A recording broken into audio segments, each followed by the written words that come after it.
Good afternoon, everyone. My name is Bahija Humphrey, and I'm the CEO of the Data Science Alliance. Thank you all for joining us for this very meaningful conversation. Before we begin, I want to kick things off by sharing just a little bit about our organization. Let me share my screen.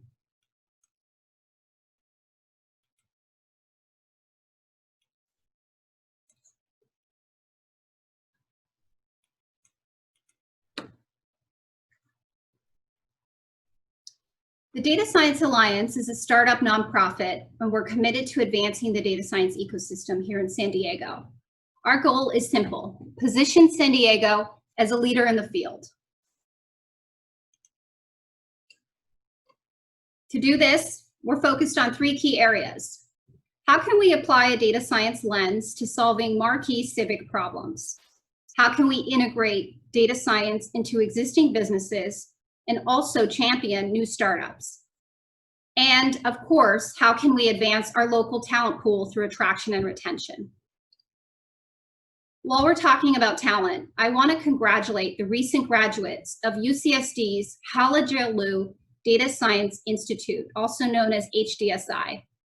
Last week, these very talented and hardworking individuals crossed a major milestone in their lives. I know some of you are joining us for this call, and so I want to share our heartfelt congratulations. You should be proud. You are now a data scientist.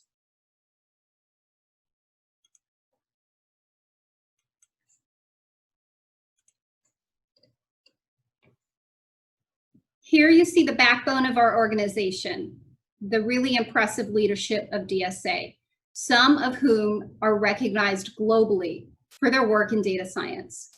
Collectively, our industry experience spans various sectors, including for-profit, nonprofit, academia, government, technology.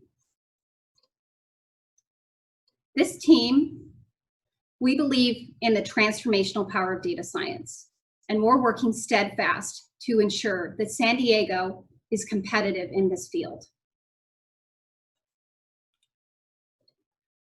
If you want to stay connected with us long-term, please follow the social media channels that I have up here on your screen. Now, I want to take a moment to thank you all for joining us for the launch of our new monthly workshop. We thought it was important to initiate a conversation about social injustice and how data can be both a part of the problem and a part of the solution. Across the country, history is being made. We're experiencing a revolution that has manifested after centuries of racial inequality within our democracy. And we want to be part of the conversation instead of watching it from afar. So we're delighted to have our first workshop focused on shedding light on this topic. Over the next hour or so, we'll be speaking with the brilliant Rashida Richardson about her groundbreaking work around data, technology, and the impact on policies, those very policies that shape our society. Specifically, we'll be having a conversation around her research on dirty data and its impact on police practices, but also some of her more recent work, which is AI and data-driven technology in government. We'll be sure to leave 15 minutes at the end for Q&A, and we have a couple people monitoring the Q&A, so please be sure to submit your questions. We'll take as many as we can in the order they appear. Now, let me introduce Rashida Richardson.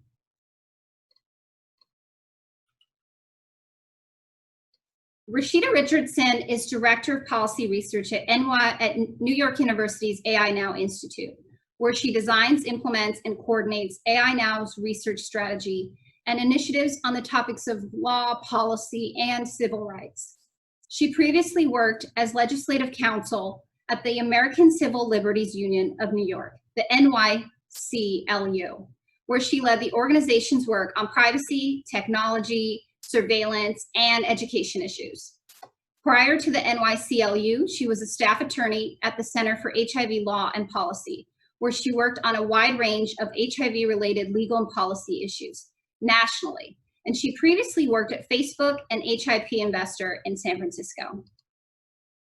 Rashida currently serves on the Board of Trustees of Wesleyan University, the Advisory Board of the Civil Rights and Restorative Justice Project, the Board of Directors of the College and Community Fellowship, Advisory Board for the Center for Investigative Reporting, Advisory Board for the Electronic Privacy Information Center, and she is an affiliate and advisory board member of the Center for Critical Race and Digital Studies. She received her BA with honors in the College of Social Studies at Wesleyan University and her JD from Northeastern University School of Law. Rashida, welcome and thank you for taking the time to share your research with us. Thank you for having me. Okay, so Rashida, why don't we start with your 2019 research paper that you co-authored, Dirty Data, Bad Predictions, How Civil Rights Violations Impact Police Data, Predictive Policing Systems, and Justice. Can you share with us why you decided to embark on this analysis and what types of questions you were hoping to answer? Yeah, so as my bio made evident, I worked on technology and surveillance issues prior to joining AI. Now I'm mostly in a policy advocacy in legal capacity at the ACLU. And while there and working on a lot of laws around transparency regarding surveillance technologies, I was aware that the NYPD was one of the police departments using predictive policing technologies, but also hyper aware of their history with policing and particularly discriminatory stop and frisk practices here in New York City, because my office at the time was one of the plaintiffs that sued the NYPD regarding their discriminatory practices. So the influence of how the data collected during those periods was being used with surveillance technologies was something that I generally was just interested and confused about, honestly, when doing my transparency work. And then when I joined AI Now, we were looking at a number of different technologies used in policing and noticing that a lot of police departments that were either popularly known for having discriminatory police practices or in the media more currently were adopting the technologies. And the question about where is this data that's being created from these periods, that there's at least been some evidence found of discriminatory policing happening. So it was just this lingering question. And then I, just from my own work in criminal justice and tech issues, had a general idea of which jurisdictions were using predictive policing technologies and which had some type of DOJ consent decree or other adjudication regarding their policing practices, and then ultimately did deeper dive to come up with a list of jurisdictions that did have that overlap of at some point they were using predictive policing or developing it, and at some point they had been investigated for their police practices.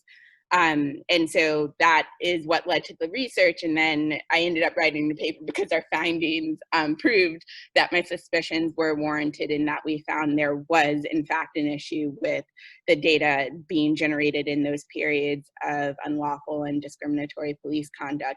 And that in many of the jurisdictions that I looked at, there was overlap where that data was either used to develop predictive policing or used when implementing those systems. Okay. That's so interesting. So can you talk about, you kind of allude to this sort of feedback loop and how, and maybe kind of go through what you define as dirty data and talk us through this feedback loop and why dirty data can translate into bad policing. Yeah, so generally dirty data is a term that comes from the machine or data mining community. So it can mean omissions, skewed or wrong information, or even non-standardized data in a data set.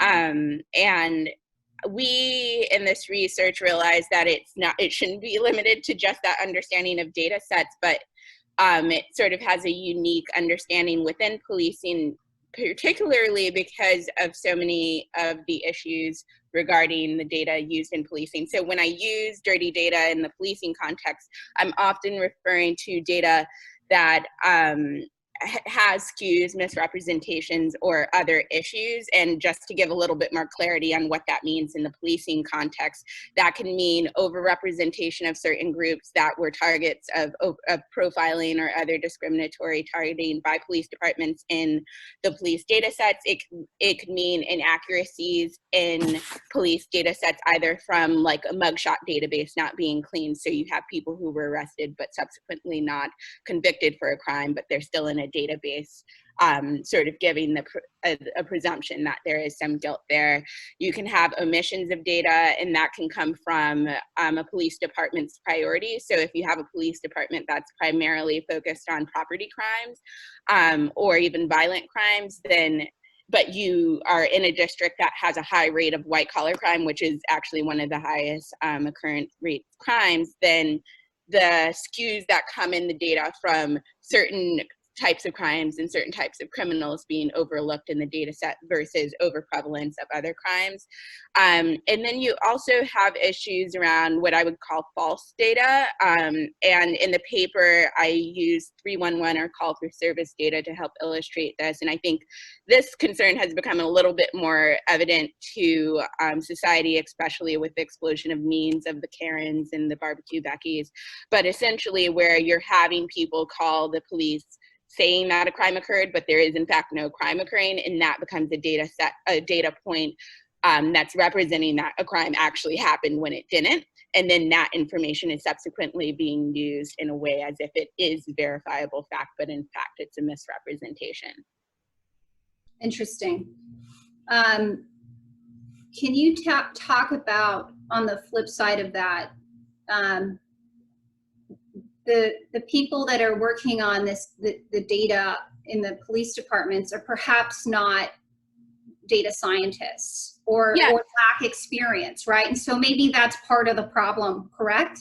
Yeah, so this is kind of a nuanced and complex problem, because first you're dealing in this, and I wouldn't say this is even exclusive to policing. This is just the problem with employing data-driven technologies without contextual knowledge. So you have police officers who are generating data on a daily basis, whether it's creating field cards about their patrols or even inputting data about investigations.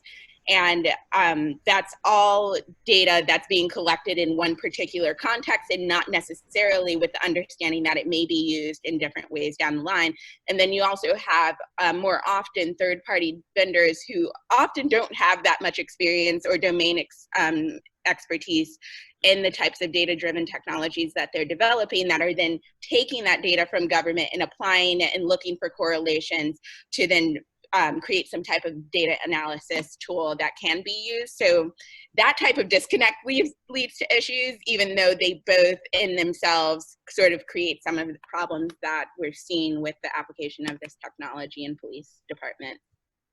Okay, interesting. I found something I found very interesting in your work is that you mentioned that some of these technologies, like for example, the infamous or famous or infamous, depending on your thoughts, CompStat, and how we're sort of creating this feedback loop, and white collar crime is almost always not even a part of this process. It's not being calculated. And so we're consistently sending the police into these neighborhoods and can sort of creating this cycle of just over policing where we shouldn't be.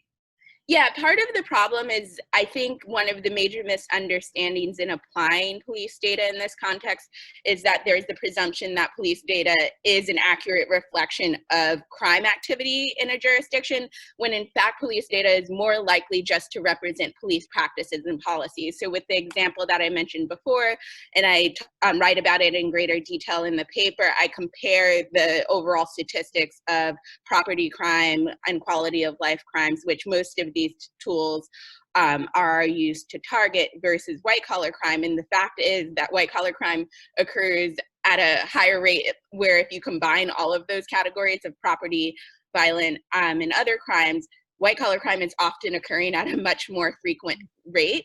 Yet it's under investigated in most jurisdictions. And it's also one of those areas that is a little gray or confusing in that some local police departments may not think it's in their jurisdiction or their authority to investigate those crimes. So they may be under investigated for those reasons. But it means that if you only have police data that's looking at certain crimes of interest or certain priorities of jurisdiction, then that data is only going to show you what those practices are creating rather than what is actually happening in a community. And then there's also issues around community trust, in that if you are in a jurisdiction where there is more of a divide or less community trust in police and in government, people are less likely to report crimes and less likely to cooperate with the police. And that type of friction between the community and police means that data is also misrepresenting what reality is, and that it may show that certain neighborhoods have less crime when the reality may be no one's reporting it or no one's investigating it.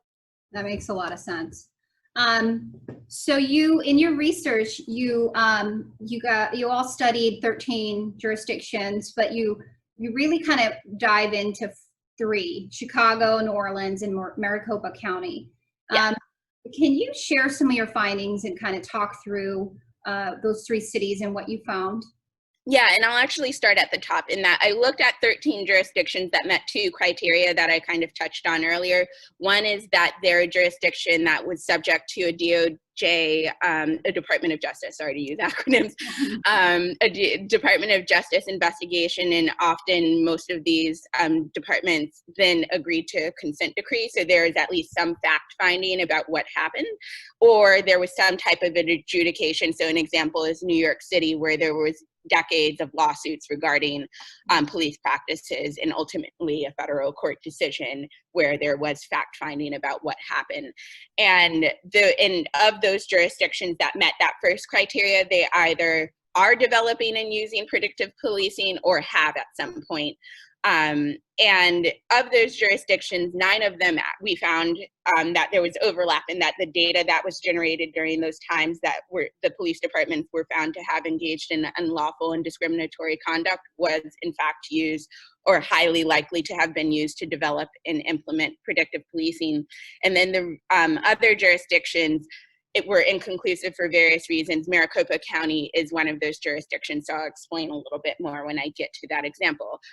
So Chicago was a jurisdiction that used person-based predictive policing, and I'll break down the 2 different types as I go through the example. So person-based predictive policing is often trying to identify a person that may either be a victim or a perpetrator of a crime, and they're usually targeted at specific crime, with the most popular category being gun-related crimes where person-based systems are used. And then the other type of predictive policing is called place-based, or more colloquially known as hotspots, and that's where it's trying to predict where a crime may occur in a given window of time. So it will show a general, maybe like 10 block or 3 block radius for a 2 to 3 hour time frame, and try to identify where crime is occurring. And it's usually represented in different ways, visually, either in a printout or in tablets for cops. And in Chicago, what we found, where they used the strategic subjects list to identify individuals who are more likely to be a victim or a perpetrator of a gun-related crime, that not only was data that was generated through these periods of unlawful and discriminatory police conduct likely to be used in creating and using that system, but there were tons of skews and biases that came from its use. A few of the things that have been found from either independent research or the research I performed was that 1/3 of the people included on the strategic subjects list had never been arrested or a victim of a crime, which was one of the main factors for being high risk on the list. And that 70% of the people labeled as, and almost 70% of the people on the list were labeled as high risk, which just shows some kind of issues with the underlying data set. But then what we found is that the demographic that was overrepresented in that strategic subjects list, which was mostly young Black men in the 20 to 30 range, which is the same demographic that's been targeted by the Chicago Police Department for discriminatory and unlawful police practices, both evident through ACLU lawsuits and DOJ consent decrees and investigations, were the most dominant group in that list, and that they made up the majority of the list. And there were also validation studies done on the system that by Rand early on that found that it wasn't even successful at deterring gun crime. And then Chicago most recently decided to stop using the system after an inspector general report essentially confirmed everything that I said in my research, but also helped highlight some things that we weren't able to get access to. Some of those being that the Chicago police did not keep up adequate training materials on how to actually use the list or what inclusion on the list meant. So you had, even though the report by the Inspector General found only 16% of individuals on the strategic subjects list were identified as gang members, there was at least one district commander that thought 95% of individuals on the list had a gang affiliation. And then another official stated that the entire list was filled with gang members. So that shows some of the disconnect of, if you're not informing people about the information on this list, it's more likely to be used in unlawful ways because of the amount of discretion that can be used. And that report also found that the data in the system was poor in general, poor in quality, and not managed well. Also, often, even though there were inaccuracies on the list, it was used in a lot of high stakes decisions, and there were not enough controls. So everyone in the department had access to this information, and the risk scores were also shared with the mayor's office and prosecutor's office, even if there were underlying issues there. And the Chicago police is actually one of the two major police departments that recently announced this year that they were going to stop using their predictive policing systems. And the other police department was the LAPD, and they were also subject to an inspector general report. Another jurisdiction that I highlighted in the paper is the New Orleans Police Department, and their system was interesting. They used data analytics from Palantir, and there was a lot of media reporting, and it's another system that has now stopped from being used, and that was in part because there was a huge backlash due to the lack of transparency and accountability to that system, and that it was given to the city for free, so not even people in city government were aware that it was being used. And we found similar overlap in that the same demographics that were noted in DOJ reports and subsequent reports from the consent decree were the same demographics that were overpopulated and as being high risk in their predictive policing system. And then finally, Maricopa County is interesting for a lot of reasons. One, not all of the jurisdictions, but most were cities or municipalities, and there were only a handful of counties. And Maricopa is one of them, and it's notoriously known for its leader, Sheriff Arpaio, who violated a lot of civil orders during litigation and investigations of their police department's practices.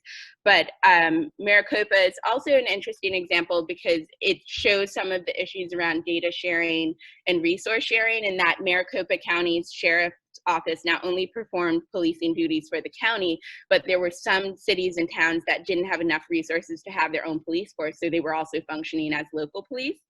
And in that county, we found that the sheriff's office didn't use predictive policing, but there were at least 4 cities within that county that did. So that question about data sharing and overlapping resources really became an issue in that county. And then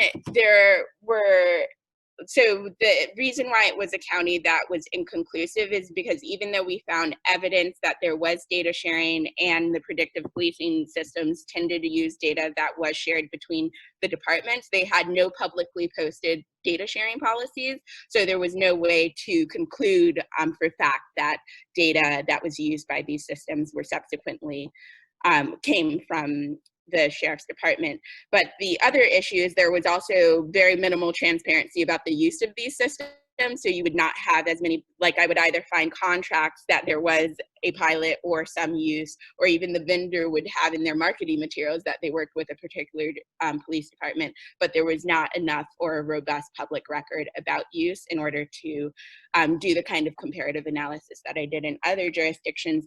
And then finally, the other reason Maricopa County is interesting is because I think it highlights one of the other concerns with the use of these technologies is that county had a lot of issues around immigration, unlawful immigration enforcement by local police, which skewed some of the data, but also raises concerns about both authority and just general legal questions around jurisdiction and civil liberties concerns. So that and another, and I'll just give one more example that was in the inconclusive category that wasn't highlighted as a case study, but another was Baltimore County, and that was a similar issue of there was evidence that there was data sharing, but again, no clear publicly posted policy. And there you had a county that was using predictive policing, but you had a city that had the history and DOJ investigation regarding their police practices, and that was so it was kind of the reverse of Maricopa County, where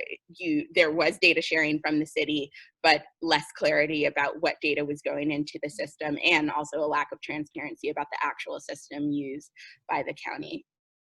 Oh, wow. That's so interesting.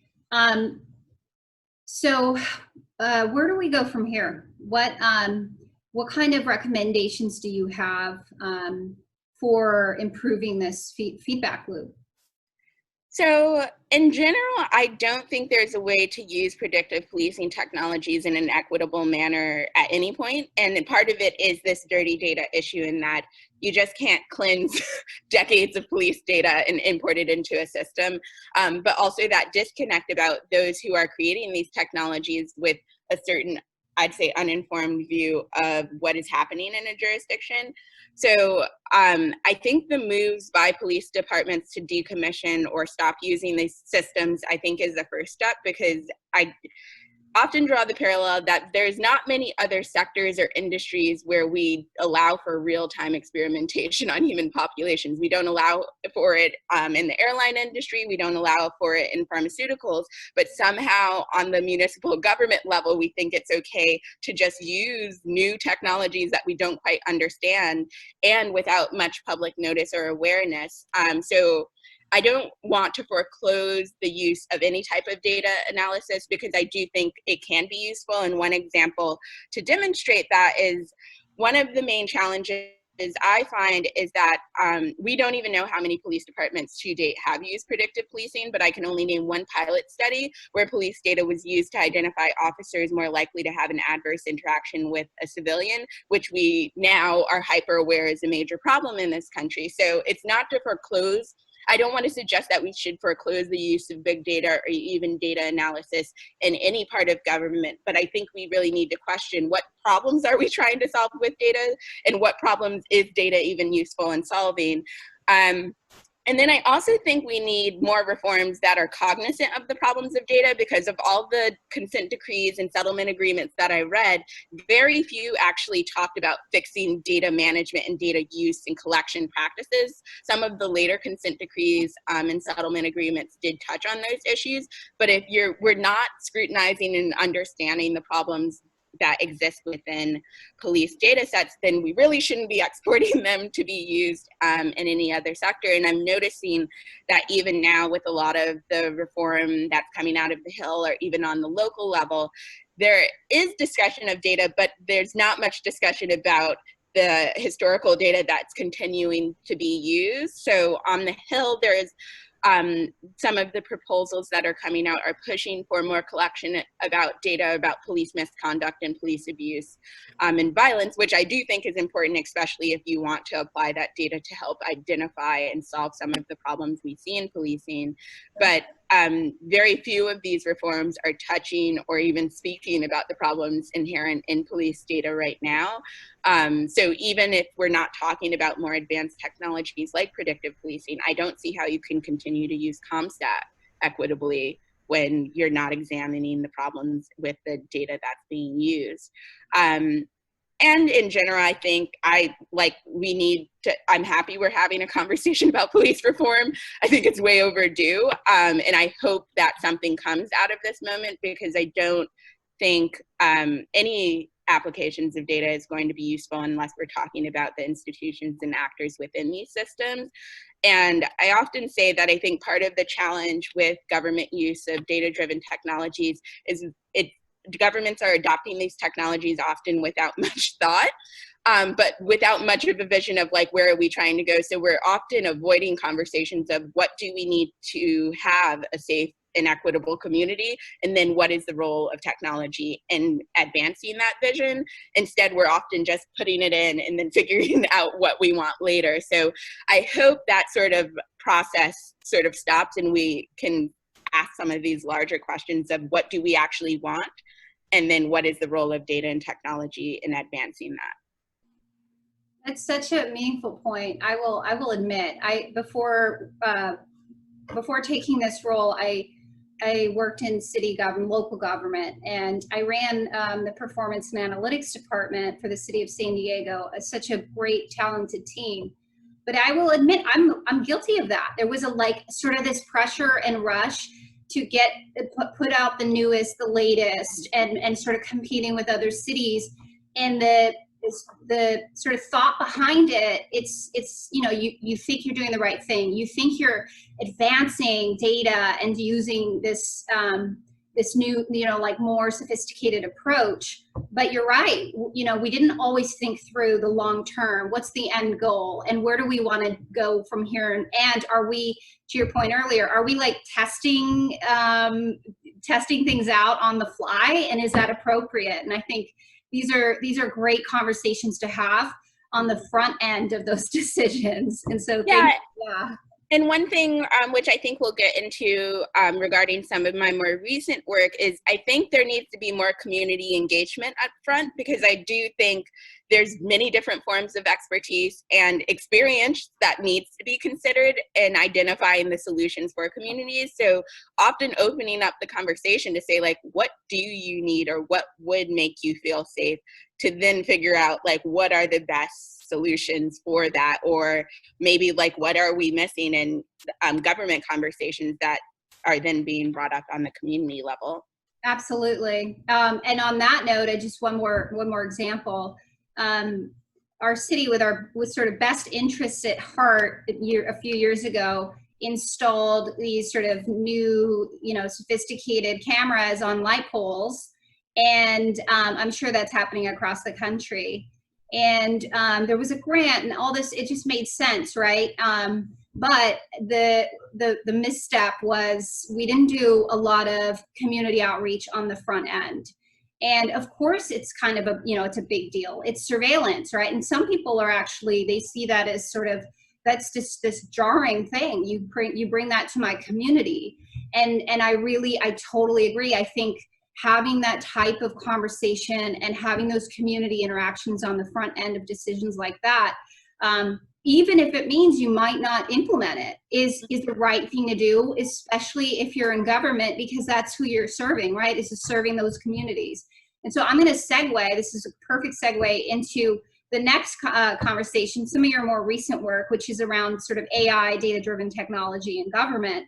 And when I kind of looked into that, because I thought that was so fascinating, it's just such a broad area, I kept running into ADS, automated decision systems. Can you explain what that is and how they're being used in government? Yeah, so the one cool thing is I actually am writing a paper right now where we developed a definition for regulatory and legislative purposes. I'm not going to say it on this call, but it should be out later this fall.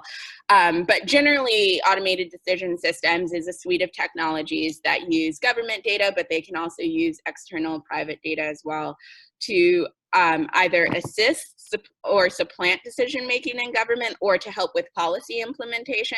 And then that last category sounds vague, but I'll give some examples. So we talked about predictive policing, and I could go through a bunch of different other technologies, but I think it's helpful to get an idea of different sectors. So in education, a common ADS is an algorithmic system that's used for assigning students to schools. So you could have parents and students match which schools they want to go to, and then the school district will try to then distribute students using an algorithmic system. And then you even have more advanced systems that are used in jurisdictions that have segregation issues. So you can have a school district that's trying to ensure there's a more equitable distribution of people from different socioeconomic backgrounds or different race and ethnicities. And so it will balance those matches to ensure that schools are more equitably balanced, both on the resource and in racial diversity. You have systems similar to predictive policing that I put in the resource allocation category. So with predictive policing, it could be used to help figure out where police should patrol. And it's commonly used in smaller police departments that may not be able to send their whole force out for patrol. So they have to be more targeted. But it's also been used by fire departments to figure out which departments to fund, but also which departments to close based on response rates and other issues.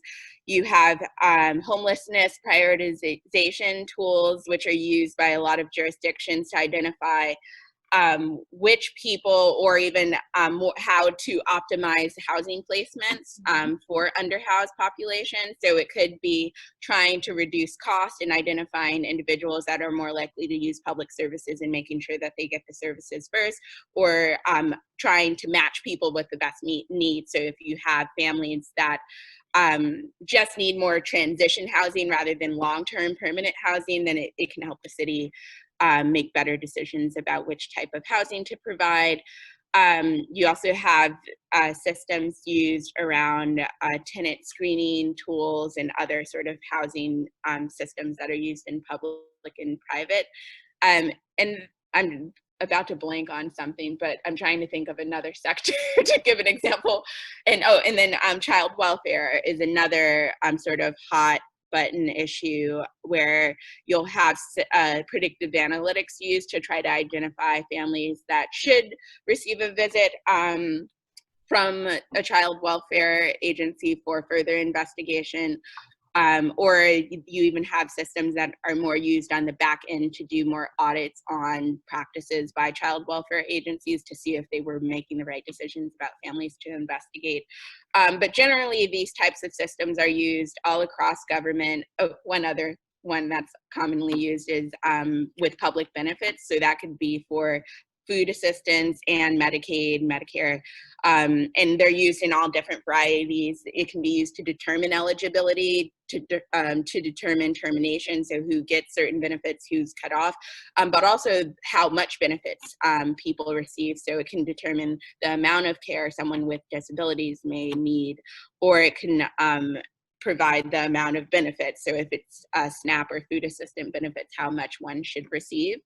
So they're used all throughout government, but generally many of the problems that I identified with predictive policing also exist with these systems, that we often don't find out about them until there's been some type of controversy or harm. So many of the examples I've listed, we know about because there's been litigation about these systems, or there's been some type of media reporting about harm of these systems. Or you have the issues you kind of touched on the lack of transparency up front, or community engagement just leaves more skepticism and trust issues. So it may be a more innocuous system that people may or may not have strong feelings about, but the fact that they don't know and there's so much mystery creates issues. So these are all systems that we monitor and look at generally just to get a better understanding of the ecosystem of where are these systems being used, but also for me, because a lot of my work is trying to understand the civil rights implications, is how are these systems actually affecting communities? How are they interdependent on one another? Because some of these systems, like the child welfare one I mentioned, even though that's used in child welfare, ultimately it can implicate law enforcement involvement. So how do we look at how agencies or different agencies may be implicated by the use of these systems? And this work was really important in New York City, because one of the main approaches for trying to understand right now is that there's a lot of legislation passing to create task force and commissions that are looking at the use of automated decision systems in government. And New York City happened to be one of the first jurisdictions in the country, for sure, in the world maybe, that created a task force to look at government use of these systems. And it actually was legislation I worked on prior to AI Now, and led a lot of advocacy to create accountability through that process. And now this is kind of the approach that's been happening elsewhere. So Vermont had an AI task force similar, trying to understand what is going on in government and what types of reforms need to, or safeguards need to be put in place. Alabama has a state AI commission, and then there's several other states and local governments that are exploring similar commissions and task force approaches. And I think generally this is the prevailing approach because it's really hard to identify a wholesale reform or even an omnibus bill if you don't have a good grasp on what the actual problem is. So a lot of these commissions and task force are mostly just trying to understand what is happening within the jurisdiction and what needs to be in place for continued use, or even what systems shouldn't be used moving forward. Wow, I did not know it was so prevalent across jurisdiction, like within government in different aspects. I ran across your shadow report, which I thought was such a cool name, shadow, the Confronting Black Boxes, the shadow report of the NYC ADS. Can you talk a little bit about that? Yeah, so as I mentioned, I led a lot of advocacy during the task force process, mostly because it was like, this is the first, so let's make sure we get it right, but also what can be learned about the sort of interplay between the advocacy and research community and government in these processes. So what we did throughout this process was try to force conversation with the task force and the community. So we wrote a lot of letters. Almost a few months into the process, we wrote like a 10-page letter with recommendations of here's ideas we're having, here's the experts to reach out to, which is kind of a novelty in government because you often don't get that where you have a mix of researchers and advocates handing you recommendations to just think through during a process. But unfortunately, the process here was a major disappointment because there was not much community involvement. A lot of the process time was wasted on really basic questions around how should we define, which ultimately the task force still never landed on a definition, even though at least 6 months of their time was wasted on just trying to figure out if they could build consensus around a definition. And I was really concerned about the city misrepresenting the process. So what we saw, especially in the ending months of the task force, were a lot of press releases about how well they were doing or the progress being made, when the reality was we were like not getting responses to just simple advocacy requests, or we would ask when community events were happening and there was no public posting. So some of the impetus for the shadow report is it was kind of our last option of if we felt like this process wasn't legitimate or not going to be represented properly, we wanted to provide a counter narrative of what actually happened. And also show that there should be robust community engagement because we had tons of recommendations. So the shadow report, I want to say it's probably 50 pages, and most of it is empirical, like research-based recommendations from how to improve and reform procurement so that there's more accountability, oversight, and transparency, to what should public education look like, or trying to address equity issues of a lot of task force members on the government side were working 2 jobs and that it wasn't their day job to be on this task force, but they were spending hours. And then you had tons of community members who were on there, but also this wasn't their main job. So there's this question of who can participate if you're not providing resources or assuming that everyone is on the same page and has the same level of understanding.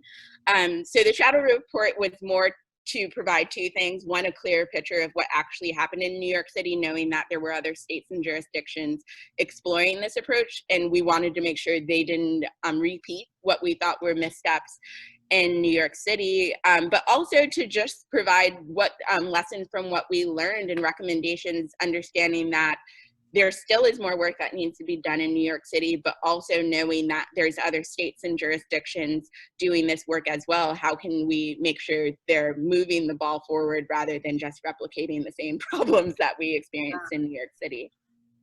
That's interesting. And can you just touch a little bit more on the privacy issues around ADS? Yeah, so there's a range of issues. In general, I'll use a popular one that's now getting a lot of visibility with facial recognition, in that in general, our privacy laws are behind, and that it's mostly from case law. So we don't have a right to privacy in public spaces, or a right to privacy in public spaces is very limited. But there's lots of gray areas before you're in Times Square that raises concerns around whether you're given proper notice, but also I think with some of these technologies, it's taking such intimate information like our face. That's information that can be abused or misused in many ways. So having to get consent to access someone's face, or at least giving them information about how a system is being used and whether the system even works is really important, because I think what we're slowly learning from research and media reporting is that often the marketing materials for these technologies does not reflect what happens in reality. And with facial recognition being the example I wanted to use, there's been tons of research that shows that some systems are marketed at having 99% accuracy, but great work done by some researchers, specifically one of my colleagues, Deb Raji, but also Joy Bumwini and Tinit Jibru, found that when you actually start to break down those accuracy rates across demographics, you have systems that work 98% well for a white male and then 30% for a Black woman. And you really shouldn't have a system like that operating in a public space. Or in more of these discrete uses, there were incidents of it trying to be used for access entry into your house. So what happens if you live in an apartment complex and it's a system that works 30% well for a Black woman, and then it doesn't work for 30% of, or 70% of the people in that building? That's blocking access to your own home. Or in a lot of the cases, these systems are connected to law enforcement. So misidentification could say that you have a warrant out for your arrest, but it's not you. So it's kind of, I wouldn't want to limit the concerns just to privacy, because I do think there are concerns about intrusions on rights or even use of data that one did not give consent to or is not authorized through some type of statute. But there's also a lot of civil rights and civil liberties concerns regarding the use of these systems. That's fascinating. Thank you. I just wanted to put out there that we're getting close to 1 o'clock, and if anyone has any questions, please post them either a Q&A or even in the chat, or even if you want to raise your hand, and I think I can figure out how to call on you here. But I think we have a couple. I'm going to allow the video for, let's see.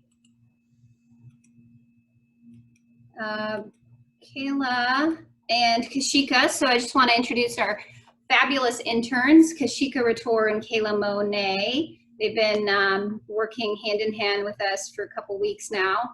And I want to maybe pass it over to Kashika. Do you have a question for Rashida? As of now, no one has typed in their questions yet. So if you do have a question, please type it in the chat or Q&A. Oh, I see. Okay. I have questions.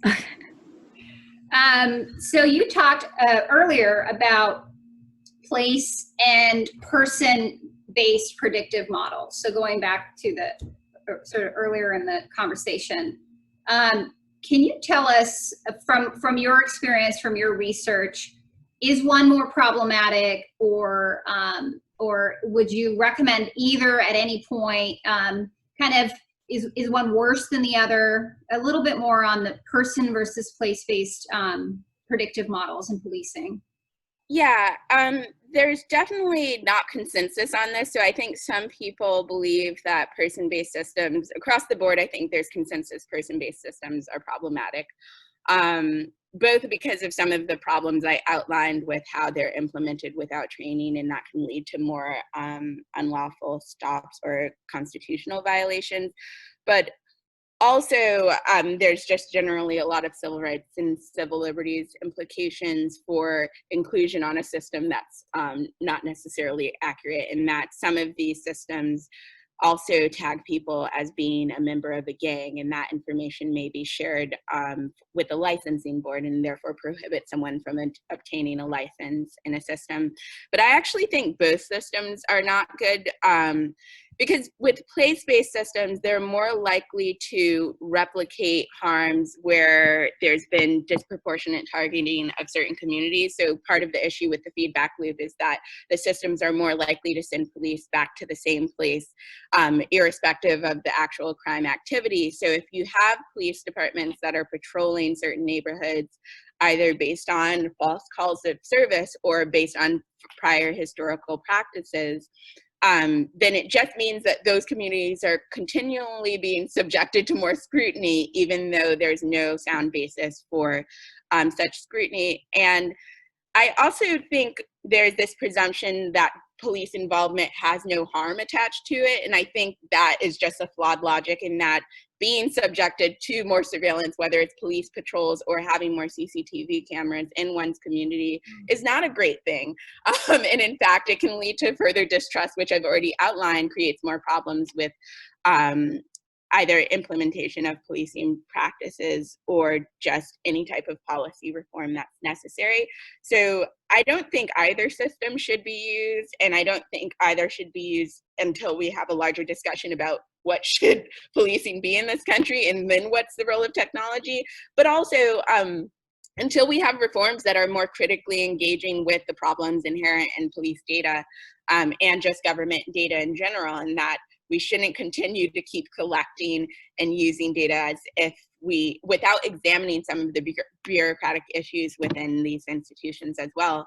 And also identifying the best uses for data. So the example I mentioned before of using the data to target police misconduct, which is actually an issue, versus perceived issues, I think is one as well, of trying to identify, if we can't do complete overhauls of data, what is this data? What can it be useful for? Okay, thank you. I have one question that was submitted by Thomas. I'm going to read that to you, and then after this one, I'm gonna allow Peter to ask his question. I see you, Peter. I will move that over to you. Thank you for a great talk. I wonder if you could talk a bit more about the interaction between data science and law and policy. More specifically, what could data scientists do, or what should they try and learn to be better able to understand and interact with policy and legal frameworks to be better equipped to address the kind of issues you're highlighting? Yeah, I think some of the recommendations I made earlier, better community engagement earlier on, actually talking to domain experts. So the example I gave with the child welfare system, or the use of predictive analytics in the child welfare system, even when I've talked to some developers of predictive analytics, they often seem to only engage in one-sided conversation. So they'll only talk to people in government, but not talk to families and parent advocates to understand what may be wrong with the system, or what may be wrong with the data in the first place. And so I think having more inclusive conversations and not believing in hierarchies of expertise is also really important to identifying where data can be useful and applicable in the government context. But then I also think there needs to be greater conversation too with legal and policy experts, because one of the problems I often find when having conversations in more mixed groups with data scientists and data and sort of engineers is no one has a grasp on the law or even the deficiencies with the law. So often people will talk about issues of disparities coming out of the system or bias, but not have a good grasp on like what the law actually regulates and what may be permissible or not. And I think we've already seen some issues with like, this is not in the government realm, but Facebook had a lot of lawsuits around its ad targeting platform. And that's an example of a system that was designed with possibly a flawed understanding of anti-discrimination law. So they thought they created a fair and equitable system, but there's tons of research that's demonstrated the system was only showing certain ads to men and not women, or only showing certain ads to certain racial groups.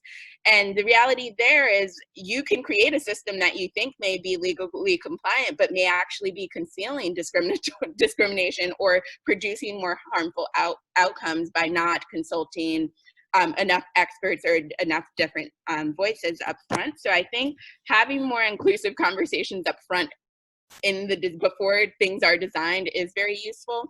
And then also being open to larger conversations of are you sure you have even the problem right? I think is important, and that like a lot of the systems used in government, I think, are designed with a presumption or even just an assumption about what the problem is. And then when you actually talk to people in those fields, they're like, that's not what I would have used technology or data for.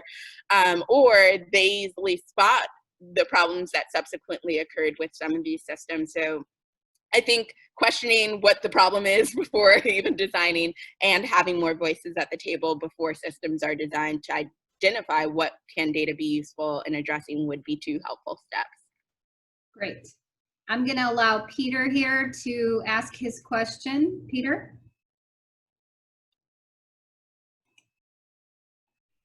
Hello, can you hear me now? Yeah.